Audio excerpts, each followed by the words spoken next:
Today and tomorrow are particularly significant days for King Charles and Queen Camilla on the visit to Canada. Now, what is so significant at the moment is that Canada feels under threat. President Trump has, in the most outrageous way, threatened to annex it. It's apparently he believes it'd be the 51st state. And there's also a trade war. Since 80% of Canada's exports and about a third or so of the imports come from the United States, this is a desperately serious situation, and Canada naturally feels somewhat beleaguered. King Charles has recently been sending gestures of support, wearing Canadian medals, visiting Canada House,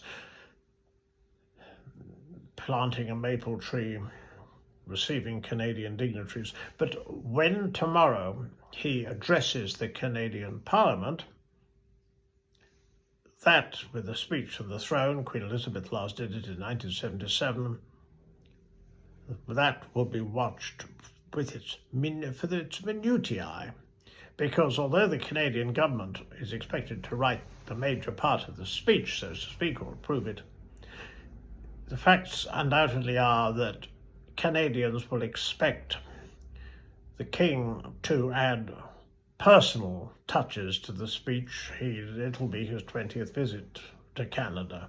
He and Queen Camilla were last there when they were the Prince of Wales and the Duchess of Cornwall, when Queen Elizabeth's Platinum Jubilee was being celebrated.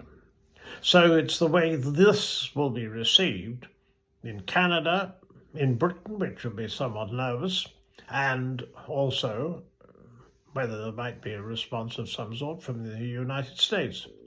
The problem, of course, is that in February, Britain's Prime Minister, Sir Keir Starmer, handed Trump an invitation to a particularly special one, because it was for a second state visit, which is completely unique. Canadian Prime Minister Mark Carney subsequently made clear he thought it was ill-judged.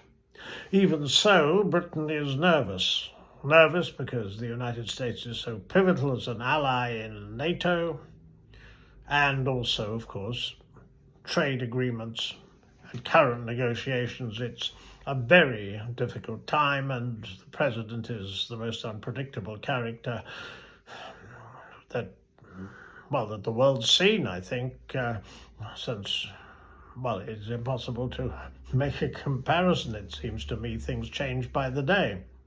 But it is a very, very sensitive visit, because there will be a variety of